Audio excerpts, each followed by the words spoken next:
የኪም ጆንግ ኡን ነገር የመጀመሪያውን ሚሳኤል ተኮሱ።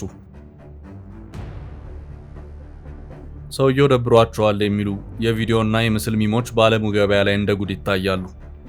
ኪም ወደ ጦርነቱ ሜዳ የሚጋብዛቸው አጥተው ሲጨነቁ፣ የጦር ጀነራሎቻቸውን አስወንጭፉ እያሉ ሲቆጡ፣ ትንኮሳ ናፍቀው ሰማይ ሰማዩን ሲቃኙ፣ ምን አለፋችሁ ከመካከለኛው ምስራቅ ጦርነት በኋላ የኢንተርኔቱ ገበያ የተጨናነቀው በእርሳቸው አስቂኝ ሚሞች ነው።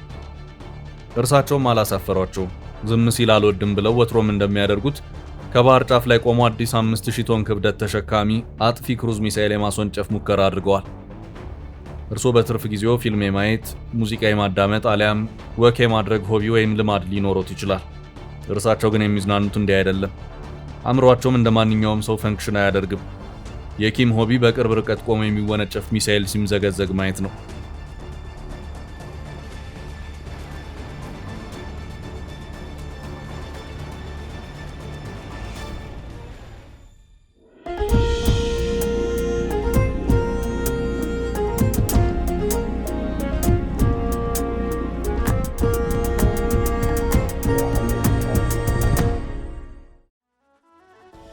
ሰውየው አሁን ከኢራን፣ አሜሪካና እስራኤል ጋር በተያያዘ ስማቸው ይነሳል። በእርግጥ የተለየ ፍላጎት አድሮባቸው ትጥቃቸውን ጭነው ካልመጡ እስካሁን ባለው የጦርነት ጊዜ እሳቸውን ለይቶ የሚነካ ጥቃትም ሆነ ሙከራ አልተደረገም። ምናልባት ግን ሁለት ምክንያቶች ሰውየውን ወደ መካከለኛው ምስራቅ ጦርነት ቀጠና ሊጠራቸው ይችላል። አንደኛው የዓለምን ዩኒፖላር ባለ አንድ አለቃ ስርዓት ለመቀየር ጊዜው አሁን ነው ብለው ካመኑና ኢራኖች በሞስኮ ወዳጃቸው በኩል ሎቢ ካደረጓቸው ሰውየው ቀጥታም ባይሳተፉ እነዛን ከባድ ሚዛን አጥፊ ተወንጫፊዎች በውስጥ መስመር ለኢራን ሊያስታጥቋቸው ይችላሉ። ሁለተኛው ምክንያት ከዚህ የተሻለ ግምት ይሰጠዋል። የዘውትር ጠላታቸው ጎረቤት ሀገር ደቡብ ኮሪያ ቾንጉንግ-2 የተባለ የሚሳኤል መከላከያ ስርዓት ወደ ተባበሩት አረብ ኤምሬት እየላከች መሆኑን ኮሪያ ታይምስ ዘግቧል። ይህ ጸረ ሚሳኤል ኢራን በአረብ ኤምሬቶች ላይ የምታደርገውን የባሊስቲክ ሚሳኤል ጥቃት መከላከል መጀመሩም እየተዘገበ ነው። ቾንጉንግ-2 ሚሳኤል ዲፌንስ ሲስተም ኮሪያ ከግዛቷ ውጭ ለመጀመሪያ ጊዜ ጥቅም ላይ ያዋለችው የአየር መቃወሚያ መሳሪያ ነው። በጃንዋሪ 2022 ነበር የተባበሩት አረብ ኤምሬትስ የመከላከያ አለቆች ከደቡብ ኮሪያዊ ቴክኖሎጂ አምራች ኩባንያ LIG Nex1 ጋር ይሄን የአየር መቃወሚያ ለመግዛት ኮንትራት የገቡት። በኮንትራታቸው መሰረት የቾንጉንግ-2 ሁለት ባትሪዎች በባህረ ሰላጤው ሀገሮች ደርሰው የኢራንን ባሊስቲክ ሚሳኤል መቋቋም የጀመሩ ሲሆን ቀሪ 8 ባትሪዎች በአፋጣኝ እንዲላክላቸው ኮሪያን እየወተወቱ ይገኛሉ። ቾንጉንግ-2 ማንኛውም አይነት የአየር በራሪ ክሩዝ ሚሳኤል እና ባሊስቲክ ሚሳኤል ለመከላከል የሚረዳ የአየር መቃወሚያ ነው። አንዱ ባትሪ 4 ላውንቸር፣ ራዳር እና የውጊያ መቆጣጠሪያ ማዕከል ፓኬጅ አለው። ደግሞ የሚገርመው ይህ መከላከያ የተሰራው በሩሲያው አልማዝ አንቴ እና በሳምሰንግ ቴልስ ሊግኔክስ1 እና ዱሳን DST ትብብር ነው። አልማዝ አንቲ ኮርፖሬሽን ዋና ቢሮውን በሞስኮ ያደረገ የሩሲያ መንግስት የሚያስተዳድረው ስመጥር የጦር መሳሪያ አምራች ድርጅት ነው። በ2017 በወጣ ሪፖርት መሰረት በዓለማችን ላይ 8ኛው የጸረ ሚሳኤል አምራች ድርጅት ነው። በተጠቀሰው ዓመትም $9.1 ቢሊዮን ገቢ ከአየር መቃወሚያ ምርት አግኝቷል። ይሄ የሞስኮ ድርጅት አሁን ደግሞ በገበያ ትስስር ደቡብ ኮሪያ ስመጥር የአየር መቃወሚያዋን እንድታመርት ይረዳታል። ይህ አየር መቃወሚያ ወደ ባህረ ሰላጤው ሀገሮች ይላክና የአሜሪካ የጦር ቤዞች እንዳይወድሙ ይከላከላል። ሩሲያ በአቋራጭ የአሜሪካን የጦር ቤዞች ትከላከላለች ማለት ነው። የዚህች ዓለም ፖለቲካ እንዲህ ነው። መከላከያውን ሽጠውልህ በጦሩ ይወጉዋል፣ እየወጉም መከላከያውን ይሸጡልሃል። ወደ ግራ አጋቢው ሰው ኪም ጆንግ ኡን እንመለስ። በተገኘው አጋጣሚ ሁሉ ደቡብ ኮሪያ የተባለችን ሀገር የማሳደድ ምኞት ያላቸው ኪም በዚህ አጋጣሚ ከጠላታቸው ተቃርኖ ለመዋጋት ይሄን አጋጣሚ ሊጠቀሙበት ይሆን ብለው የሚጠይቁ ሰዎች አሉ። ምክንያቱም የትራምፕ ሀገር አሜሪካ በተገኘው አጋጣሚ ሁሉ ከደቡብ ኮሪያ ጎን የመቆም አዝማሚያ ያላት። የአሜሪካ ወታደሮችም ከኮሪያ ሰራዊት ጋር ተደጋጋሚ ሚሊተሪ ልምምድ ያከናውናሉ። ይህ ልምምድ ኪምን ይረብሻቸዋል። በባለፈው ዓመት 2025 ሁለቱ ሀገራት ያደረጉትን የጋራ ወታደራዊ ልምምድ ተከትሎ ኪም የሀገሪቱን የኒውክሌር ጦር መሳሪያ ክምችት ከፍ ለማድረግ የያዙትን ዓላማ ለማፋጠን ቃል መግባታቸው ይታወሳል። በዚሁ ዓመት ጥር ወር ሰሜን ኮሪያ ሃይፐርሶኒክ አረር የተገጠመለት አዲስ መካከለኛ መጠን ያለው ባሊስቲክ ሚሳኤል ለሙከራ ማስወንጨፏን ገልጻ በፓሲፊክ ክልል ውስጥ ያሉ ተቀናቃኞችን በአስተማማኝ ሁኔታ ይመታል ማለቷም የሚረሳ አይደለም። ትራምፕና የደቡብ ኮሪያ ቀድሞ ፕሬዝዳንት ዩን ሱክ ዮል ሰሜን ኮሪያዎች ወታደሮቻቸውን በዩክሬን ጦርነት እንዲዋጉ ለሩሲያ ከላኩ በኋላ ከፑቲን አዳዲስ የሚሳኤልና የአየር መቃወሚያ ቀመሮችን እንደለመዱ ይጠራጠራሉ። በዚህ ምክንያት አሁን ሰሜን ኮሪያ ከራሷ የመሳሪያ ክምችት ባለፈ የሩሲያ ቴክኖሎጂ አስተዋጽኦ ያላቸውን ዘመናዊ መሳሪያዎች እንደታጠቀች ይታመናል። ስለዚህ ደቡብ ኮሪያና ሰሜን ኮሪያ ሁሌም ቢሆን በእያንዳንዱ ሌሊት ካብ ለካብ እየተያዩ ነው ቀናቸውን የሚገፉት። ነገሩን የሚያከፋው ደግሞ ከጥንት ጀምሮ እስከ ዛሬ ከደቡብ ኮሪያ ጀርባ አሜሪካ፣ ሰሜን ኮሪያ ጀርባ ደግሞ ሩሲያ የሚባሉ ሀገራት አሉ። ሁለቱ ኮሪያዎች በወፍ በረር። በሁለተኛው ዓለም ጦርነት ማግስት የኮሪያ ቅኝ ገዢ የነበረችው ጃፓን በአሜሪካ ስትሸነፍ ታሪኩ ይጀምራል። አሜሪካ በሂሮሺማ ላይ የመጀመሪያውን አቶሚክ ቦምብ ከጣለች አንድ ቀን በኋላ ነሐሴ 2 ቀን 1937 ዓ.ም ሶቪየት ኅብረት በጃፓን ላይ ጦርነት አወጀች። አሜሪካ ይህን ከግምት ውስጥ በማስገባት ኮሪያን በጋራ ለመውረር ከሶቪየቶች ጋር ተስማሙ። 38ኛው ፓራሌል የተሰኘው ሰሜንና ደቡብን በሚከፍለው የሀሳብ መስመር ተለይቶ ኮሪያ ለሁለቱ ኃያላን ተሸነሸነች። ነሐሴ 18 ቀን 1937 ዓ.ም ሶቪየቶች ፒዮንግያንግ ገቡና ራሳቸውን የሰሜን ኮሪያ ወታደራዊ መንግስት አድርገው አደራጁ።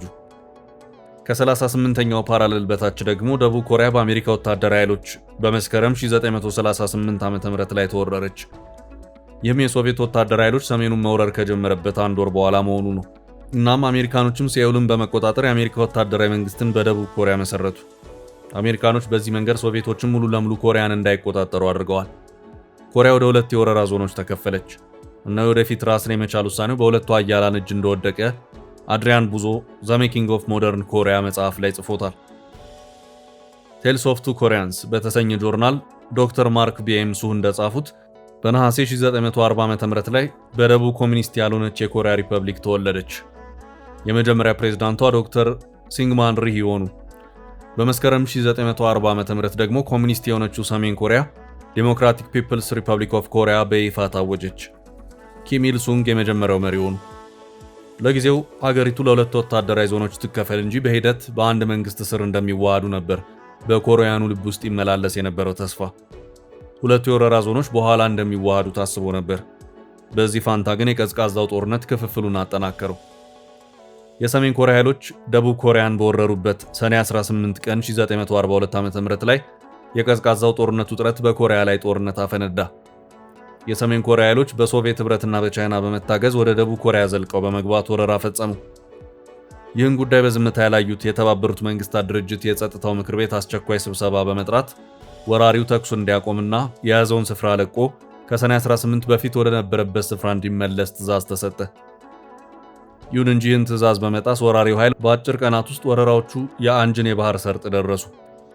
በመሆኑም በጀነራል ዳግላስ ማካርተር መሪነት የተባበሩት መንግስታት ድርጅትና የአሜሪካ መንግስት ኃይሎች ደቡብ ኮሪያ ወራሪዎቿን ወደ መጡበት እንድታስመልስ ድጋፍ አደረጉላት።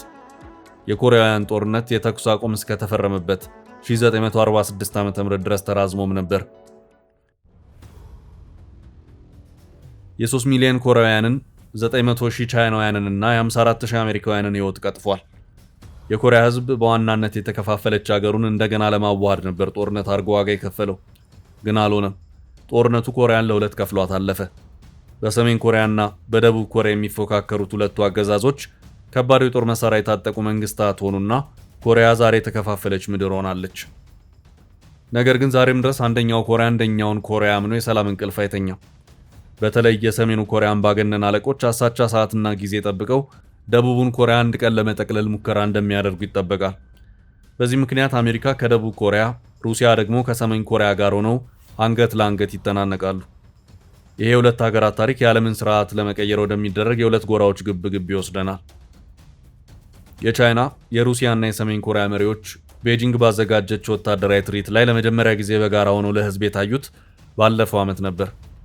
ይህንንም ተከትሎ የምዕራቡ ዓለም ድንጋጤ ያለ ተቆጣጣሪ በአደባባይ ታይቷል። ብዙዎችም አሁን ሁለተኛ ወራ ካንቀላፋበት እየተነሳ ነው፣ የአሜሪካ ዩኒፖላር አገዛዝ ከእንግዲህ ጉዱ ፈላ ሲሉ ተደምጠዋል። ቻይና በሁለተኛው ዓለም ጦርነት ወቅት በጃፓን ላይ ድል የተቀዳጀችበትን 80ኛ ዓመት መታሰቢያ አስመልክቶ ባዘጋጀችው ታላቅ ወታደራዊ ትዕይንት ላይ ነው።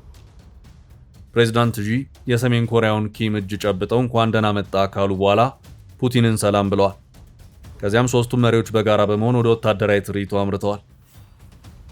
ይህ ፕሬዚደንሻል ወክ በዓለም የፖለቲካ ታሪክ ከታዩ የመሪ እርምጃዎች ውስጥ ምናልባት በልዩነት የሚታወስ ነው።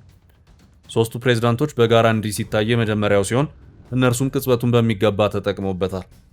በኋላ ላይ በነበረ የጎንዮሽ ውይይት ኪም እና ፑቲን ተገናኝተው ፒዮንግያንግ ወታደሮቿን በዩክሬን ጦርነት ላይ እንዲሳተፉ በመላኳ ምስጋናቸውን አቅርበዋል።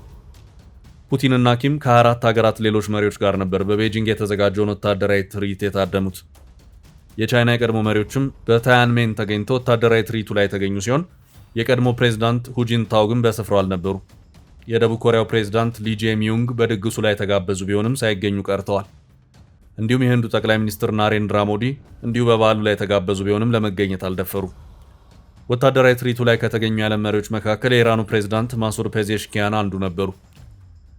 እነዚህም በፖለቲካው መድረክ ላይ ትናንሽ የመሰሉ ገጠመኞችን ወደ አንድ ስናመጣቸው አሁን በምዕራቡ ዓለም የተነሳው ጦርነት ምንም እንኳ ለሩቅ ምስራቆች የቀጥታ ጥቃት ባይሆንም ፓወር ባላንስ ወይም የኃይል ሚዛንን ለማስጠበቅ ከሚደረግ ትግል አንጻር ሁሉንም የሚመለከት ሆኖ እናገኘዋለን።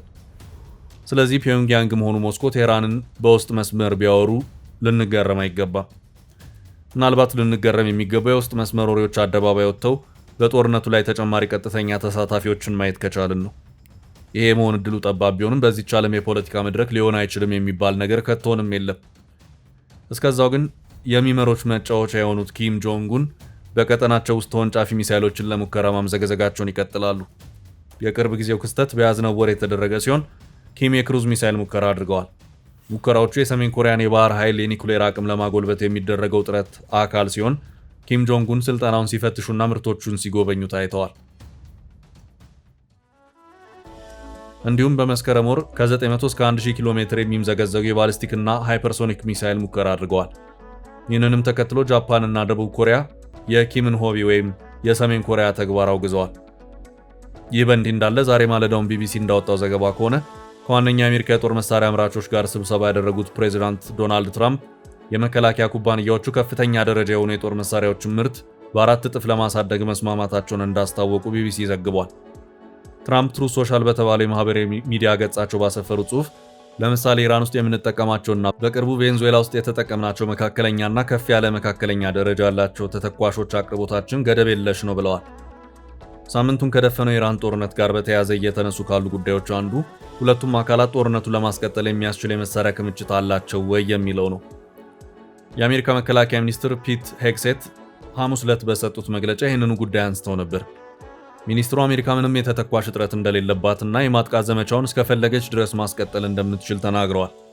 ይህንኑ ሐሳብ የደገሙት ፕሬዝዳንት ትራምፕ በበኩላቸው ይህም ቢሆን ግን በእነዚህ ደረጃዎች አሉ ማለትም መካከለኛና ከፍ ያለ መካከለኛ ደረጃ ተተኳሾች ትዕዛዞችን ከፍ እንዲሉ አድርገናል ብለዋል። ትራምፕ በልጥፋቸው ከፍተኛ ደረጃ በማለት የገለጹት የመሳሪያ አይነት ብዙውን ጊዜ የሚያመለክተው ይበልጥ ልዩ ውድ ወይም በቴክኒክ የረቀቁ መሳሪያዎችን እንደሆነ የዜና ወኪሉ አሶሺየትድ ፕሬስ ዘግቧል። ከመደበኛ ተተኳሾች አንጻር ብዛታቸው አነስተኛ እንደሆነ የሚታሰቡት እንደ ሃይፐርሶኒክ ሚሳይሎች ወይም ረጅም ርቀት የአየር ጠላፊዎች ያሉት መሳሪያዎች በዚህ ውስጥ እንደሚካተቱም ተገልጿል። ነገር ግን ትራምፕ በትክክል የትኛዎቹ መሳሪያዎች የምርት መጠናቸው እንደሚጨምር ዝርዝር መረጃ አላቀረቡም። አሜሪካውን እያካሄደች ያለችውን የአጭር ርቀት ውጊያ ማብቂያ የሌለው ለሚባል ጊዜ ያህል ልታስቀጥል እንደምትችል መቀመጫውን ዋሽንግተን ባደረገው የስትራቴጂክና ዓለም አቀፍ ጥናት ማዕከል የሚሰሩት የቀድሞ የአሜሪካ ጦር ኮሎኔል ማርክ ካንሲያን ነግረውኛል ሲል የዘገበው ቢቢሲ ነው። ውድ የፈታ ዴይሊ ቤተኞች የመካከለኛው ምስራቅ ወቅታዊ ጉዳዮችን ሚዛናዊና ነፃ ሆነን አዳዲስ መረጃዎችን እናደርሳችኋለን። አብራችሁን ቆዩ።